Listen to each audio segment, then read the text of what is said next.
I don't fit in because I'm not one of those guys who are able to dance to the tunes that the industry expects it to, and rightfully so. I'm not pointing a finger at that. Sure. कि Maddie तू Hindi hero है तो कभी तमिल में picture नहीं बना सकता, तो टेलीविजन हीरो है तो कभी फिल्म नहीं कर सकता. Exactly. But and they're not saying it because they want to box me. They're saying it because their experience tells me that this is how they want to worry about my success. Getting dressed up every day and spending time to look perfect is not me. I can't dance and sing and fight like what the industry is known for. You know, Bollywood, unfortunately or fortunately, is known around the world for those kind of stuff. You know what? A lot of people try to say I had affairs with my heroines. Sometimes I wish it was true, but that's exactly how I laugh. So for the first question that I asked him, Rudrani, is, did you really sleep with a Maldivian woman? When you ask a 75-year-old man that question, you expect him to pull back and look at you. And I said, if you think that I'm going to make a movie that pays homage to you as a holier-than-thou washed in milk scientist who was wrong, then I'm not the guy. Hello everyone, I'm Rudrani and welcome to Speak Easy. My guest today is very talented and an actor who has never let the industry box him. He's been doing great work in Indian cinema quietly and relentlessly. I'm talking about our Madhavan. Thank you so much for being a part of the show. Thank you. You've been very flattering, Rudrani, and I have to firstly apologize. I know you're looking fresh as a daisy, but I've been making you wait for a long time, and that is because it's a very unique film. Yaar. Whoever thought that I didn't think this through. I thought कि यार film बनाएंगे, produce कर लेंगे, हो जाएगा. But during publicity, not having a director, actor, producer, heroine, or somebody else to share this responsibility has resulted in this mammoth Herculean task of me having to talk to everybody personally for the longest time. So I am really sorry to keep you waiting, Rudrani. That is absolutely all right. I don't see the dip in energy. Wow. And mentioned that you have not let them box you. There were attempts. You've actually been one of the actors who went ahead and took a break when he realized he wanted it. Very few actors actually have the courage to do so because they feel out of sight, out of mind. I want to understand how important taking break and realizing, you know, maybe I need to readjust, maybe I need to do something was important for you, and how it changed you after that. Good sense, Rudrani. But I don't think anybody actively proposed to box me up in the industry. I don't think people have that much of time to worry about what the other guy is doing, and if they do, then good luck to them. But the truth of the matter is, the industry boxes it up because they try to figure out a pattern which works. You know, a pattern like, you know, this type of film will work. If you have to constantly doing films to stay in the market, you have to have a 6-pack, 8-pack and learn how to dance, only then can be a superstar.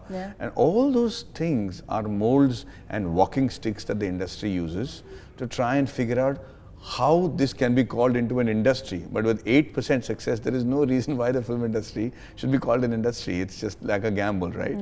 But there are ways in which you can hedge your stakes. You know, you can hedge your risks. For example, today's world, I know for sure that just jumping into a project and making a project because somebody's dates are available or some director is available or a script is ready and hoping that you finish a film in 3 months, I think is a sure shop recipe for a disaster, for sure. If you look at all the spate of films in the last few years, be it the good films that have done really well, from RRR to Bahubali to Pushpa to Gangubai, KGF, you know, even Kashmir Files, all these have been a labor of love. And all these have actors who have done their job with aplomb, every one of them. Years. Every one of them. And they've stayed in character, they've worked very hard, they've put their life on the line for years, like you said. So I think that is a given now. Like, you know, don't come to me in the theaters saying, yeah, that I'm going to make it run because of your earlier charm or the success of your earlier film or the fact that you've got a script that you've nicely, beautifully decorated, but it's the pre-COVID era story. Don't bring that to the screen for me. They're not ready to accept that. So I've understood that bit, and the idea that I take a break, the reason I take a break is to understand all this I'm telling you. You know, I can't do that if I'm working every day. I need to step back, I need to understand, oh my God, these 23-year-old kids from Lucknow and Kanpur and Jhansi are now running the metaverse and they're making the Web 3.0 and their brand value is worth $15.2 billion and there is something called Polygon and I'm like, oh, wow, these guys are like really ruling the earth, I mean, in terms of technicians.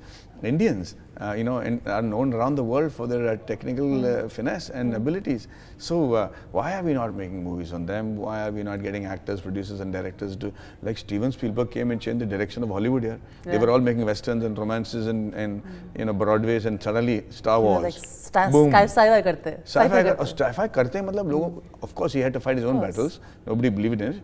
But he came and he changed, and suddenly now when James Cameron or these guys make a movie, you think, scientist picture bana raha hai. But they take 10-year breaks. Yeah. And they work on that. A minimum of 10-year breaks. It's crazy. So I think breaks that I take is minuscule compared to them. But even that I feel is not enough. Yeah? Absolutely. But I also feel like taking that break also comes from a place of being self-aware and also self-confident. Insecurity also. Sure, of course. I'm telling you, that's how it's been told to me. कि Maddie तू Hindi hero है तो कभी तमिल में picture नहीं बना सकता, तो टेलीविजन हीरो है तो कभी फिल्म नहीं कर सकता. But and they're not saying it because they want to box me. They're saying it because their experience tells me that this is how they want to worry about my success. But it's not true. It's not true at all. You're the living example of how risks will get paid very well. I say that because you'll not be successful in that. For me, it's very interesting that you took up this challenge of becoming a director of a film like Rocketry, Nambi Effect. I know that the circumstances around the film put you in that position, but what were you most afraid of when you stepped on? Because I remember that when you worked with Mr. Mani Ratnam years ago, you had said that when I work with him, I look at the technical aspects as well, even though you were an actor in the film.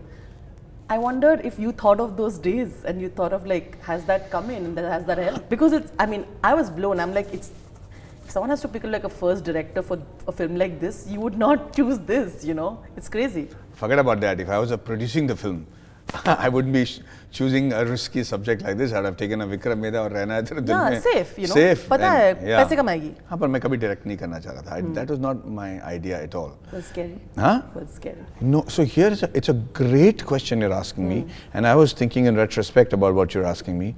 The one feeling that I have not gotten throughout the making of this film in the last 6.5 years is fear.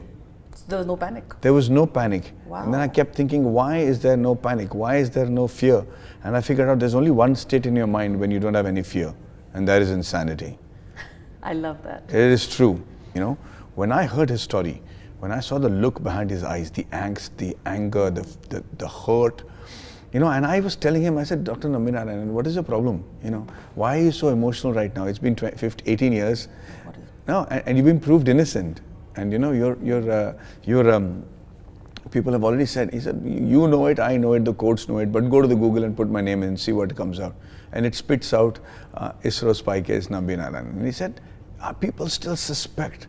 And I said, why should I have to live with this? Why should my family have to live with this? I'm telling you, you might say that I've been proved innocent. I go out and my family still people look at my family like, that's the guy. You know the spy case? That's the guy. And I thought that he had a point. And I started writing the story based on his case.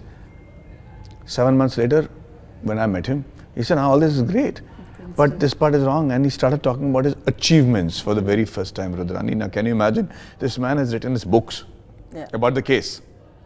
Yeah, Ready to Fire actually was a very bold book. It sort of took apart the case. Everybody was looking at the case. Yeah. When he talked about his achievement, like it was nonchalant, it was like, yaar, kya farak padta hai? I was blown from Princeton to France to Scotland to USSR, Russia, espionage, smuggling of engines, spending 3 years as, in covert operations in other parts of the world. And Nambi Narayan's story was the real James Bond into 10. Yeah. And he casually mentions that he's also built a rocket engine called the Vikas engine. I said, are you serious? What do you mean you built the Vikas engine? He said, I'm the father. I said, are you talking about the liquid fuel propulsion engine that has a distinction of never having failed? The rocket engine that is totally indigenous, that is built in India and used in every mission, and no mission is possible without that Vikas engine, that one? He said, yes. I said, when were you planning to tell me? And he says, what is there to say? They gave me money, I did my salary, and I did my job, that's it. For pittance, if I may say so, compared to the rest of the scientists around the world.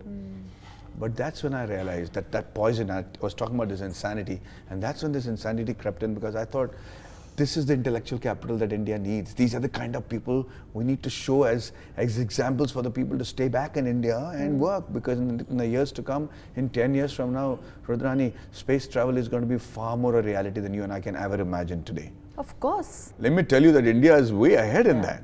We might not have sent our satellite to Pluto, but we still have an engine that has never failed. We're still way ahead because of our ancient technology and spirituality combined with modern technology and science. For example, the Mars mission was completed successfully with just 2 engines compared to 3 that the rest of the world used. They used the solid liquid or liquid fuel and the cryogenic, and we used only solid and the liquid fuel and the Indian almanac, which is the most accurate celestial map that people can imagine as of today.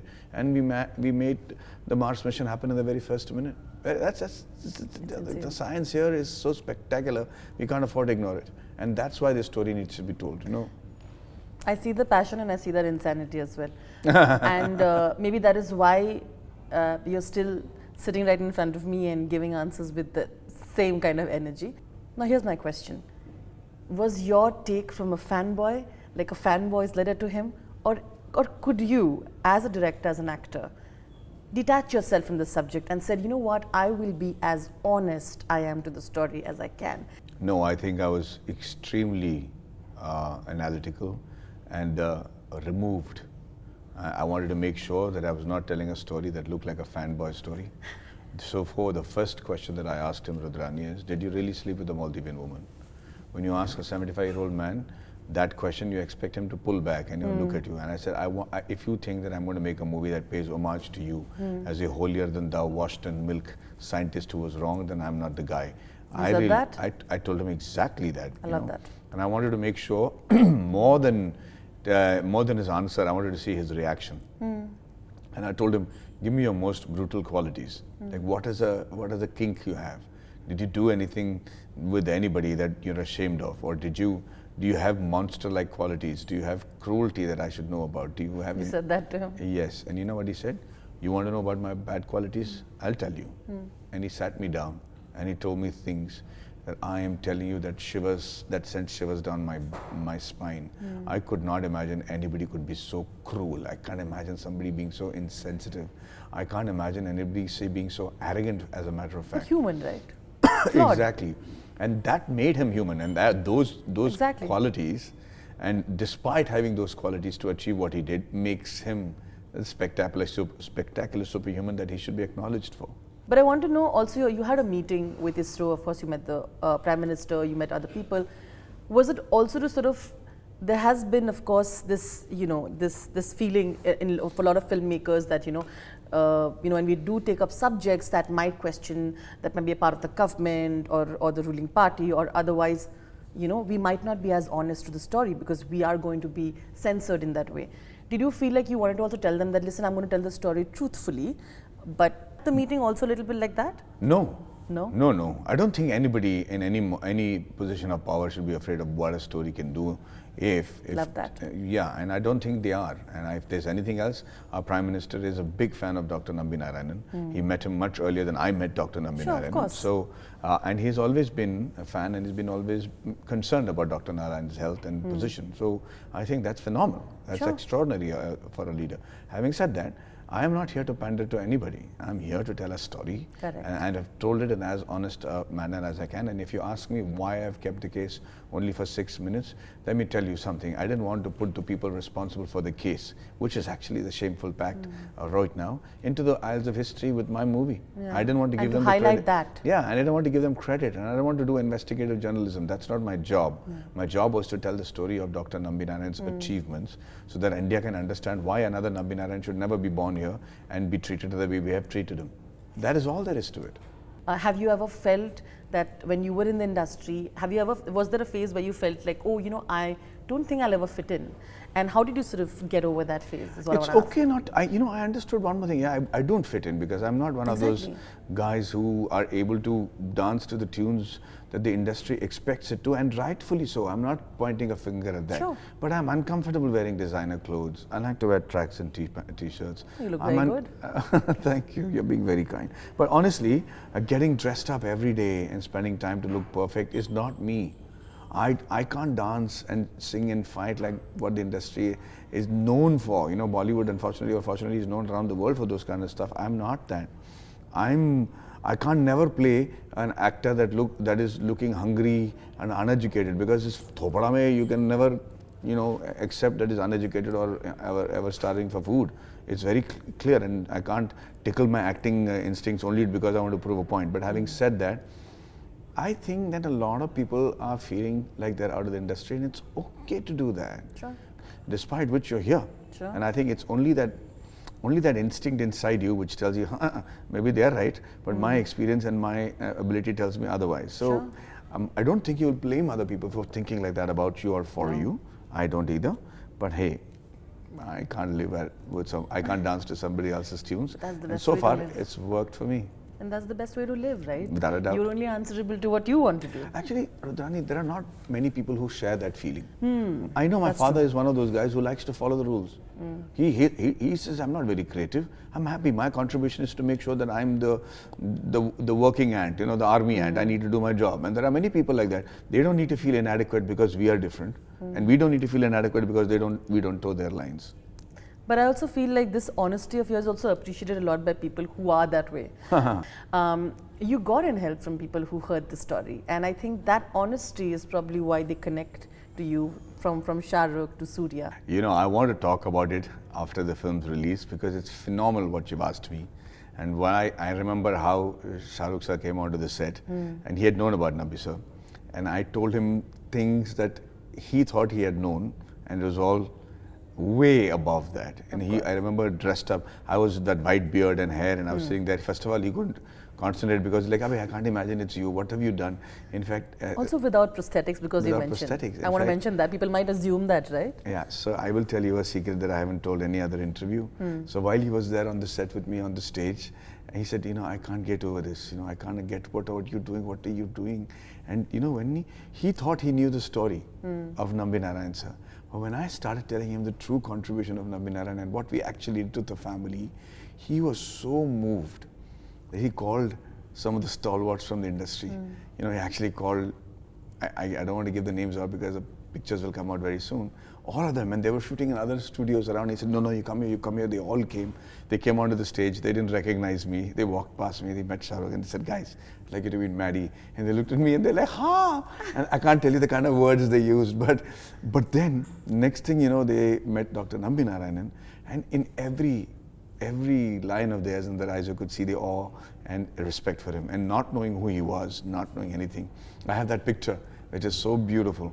And I wanted to talk about it, but I don't want to talk about it now because it'll be presumptuous of me to assume the outcome of the film and say it. If you ask me, that have I spent a lot of time with Shah Rukh sir, and I have not. You know, No, I don't dare call him my friend because we haven't really.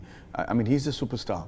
And he's been in the industry forever, and it'll be a privilege for him to think that for me to think that he's a friend of mine. But my respect does not allow me to say that. So I'm always been a fan and I admire his work, and so we haven't spent a lot of time together except for Zero during the shoot of Zero. But I think there has been some sort of a mutual respect that he has for my work, and he's always said, you know, you do something different, and I'm always envious and proud of you. Suriya has a dear friend for 25 years. He's actually a pal. Exactly. He's my midnight call kind of guy, and he will do what I did for him. So having said that, this film, the way they came for, I thought they were doing it because of their love for me. But when they met Dr. Nambi Narayan, I realized there was more to it than met the eye. 6-7 years back, I remember this tweet where someone said, oh, you know, we love you so much, and you always get those, and you very sweetly respond to people on Twitter, which I think is so sweet. I remember this tweet where someone said, oh, you know, you're a legend and you're such a big star. And you said, oh, thank you for wishing me so well, but I'm a struggling actor. By then, you were, you know, the Maddie. You know, you were very, very famous here. And I want to understand, even back then, it's like 5-6 years back, not too far off. Do you really still think you're a struggling actor? It's very interesting you said that at that time. I've never studied acting, you know, and I've never studied filmmaking or being part of the industry, right? Every time I go onto the set of Rani, I promise you, every time I go onto the set of a new project, I just did Decoupled, before that, whatever, I feel so naked. On the first day, I feel like everybody is passing judgment on me. I feel like my staff is actually looking at me thinking, he's lost the magic, he's lost the plot. We just have to pretend that he's done a great job. And that they're all, I really feel that naked. I feel every project is that much more frightening for me, you know, except for Rocketry. In Rocketry, I didn't feel fear. I was there on the first day. I didn't feel like anybody's passing judgment. I wouldn't give a rat's ass if they were. But to call myself a comfortable actor who is very comfortable in his shoes and knows what he brings to the table would be wrong. I don't know. I really don't know how I do these things. But it takes me a little while to get into the groove of it, and then I begin to enjoy it. And if I do enjoy it, I know it'll do well. Do you analyze your failures? Yes. Yeah? Absolutely. Take it to heart? I love my failures. You do? In fact, there's a pattern that I follow. On the first day of the release, and when I come to know the outcome, whether it's a thumbs up or a thumbs down, the reaction is the same, except the type of reaction is different. Either I'm going to have a couple of drinks and tell the world that I'm the king of the world and nobody can beat the crap out of me, and I'm going to here to rule it and I'm here to stay. And then I'll do all that nasty talking, and my wife is like, oh, he's incorrigible at that time. And I go to sleep and I wake up with huge insecurities the next day again.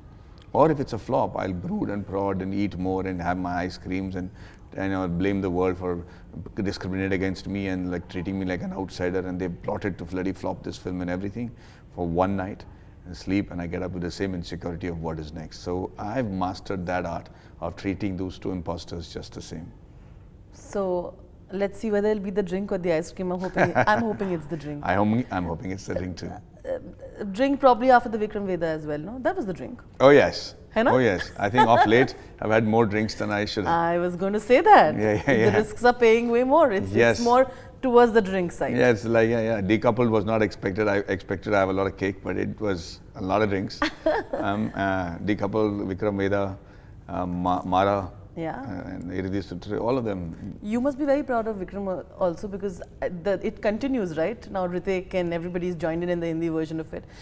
Is there a special pride in the fact that a film continues after you've moved on? Yeah, well, imitation is the best form of flattery. I'm okay with it. I like that. But are you excited to see what they do with it? Oh, I'm very excited. I think we better not underestimate or even have a judgment on what Hrithik and Saif are capable of bringing onto the table. I think Saif is going to really charm me with what he does, and they've worked really hard. They finished shoot right now, and more than anything else, Pushkar and Gayatri are extraordinary filmmakers. The recent work, Suriya, is now just beating the pants out of everybody, you know. It's such a small project. It's a fantastic series. So I have full faith in their ability to charm us. Slightly fun round after our analytical long one. So, Mr. Madhavan, are you ready? Absolutely. Okay, tell me, what is one quality of Nambi Narayan that you wished you had, and one that you wish you didn't ever?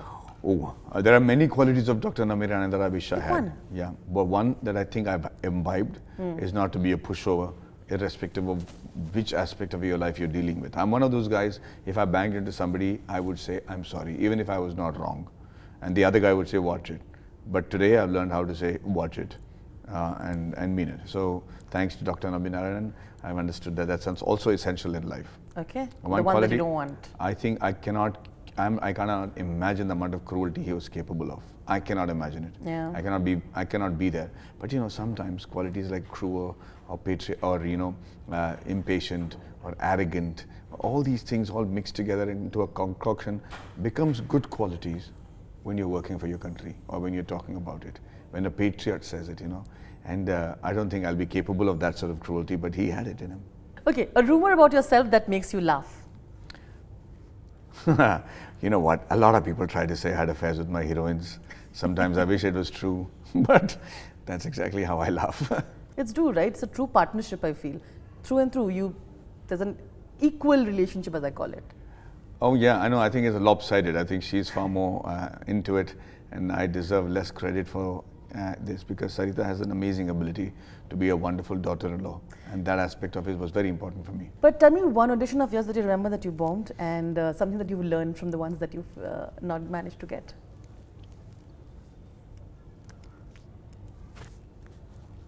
I've never bombed. Oh, that is why that long pause. That was fun. Really? I've never done. You're being honest to me, of course. I am. Yeah. Never. Okay, let me repeat this sentence so that I can make sense for people who are watching it. Every audition you've got, you've nailed it. You got it. Every audition Mostly because every film I do, I want to audition myself for it. I've never auditioned for a Hollywood film or that sort of stuff. But even in, I mean, you have a lot of films that you did here. Listen, I'm telling you, I never went to looking for work. It was given to me from Of the time I course. came into the industry. And I didn't look for work, so, you know, the work happened back to back. I mean, Maniratnam auditioned me and I auditioned this thing and I got the role. And after that, nobody dared audition me after that. So I did, the next audition was with Rajkumar Hirani for Three Idiots. That worked. So I really am quite charmed that way. You probably have the best score any actor ever has. What have you learned now in this journey of yours? That, you know, the moment you start trying to find a pattern for success, that's your first step towards failure in the film industry. Also in life, also as a company, also as a corporate, everything. There is no patterns that work. There are, you know, risks you can hedge, but you need to find creativity in everything you do. Secondly, my biggest challenge I've learned right now is to unlearn everything I've learned for every project of mine. I'm dreading going to a set now after Rocketry, because I'm going to be passing judgment on every aspect of that film or project as a director, writer, you know, producer and everything. So I'm consciously trying to get that all out of my body before I go to the next project. Yeah, and I know that you're not going back to direction. No. Never ever? Not now. All right then. I first of all just want to say congratulations for being able to now release the film finally after that journey the film has had. All the very best, Madhavan. Thank you. And thank you so much for giving time, and I hope you enjoyed this interview. I did. You have been very kind, and thank you for the research, Radhani. It was a pleasure to meet you again as usual. As usual, thank you once again. Thanks.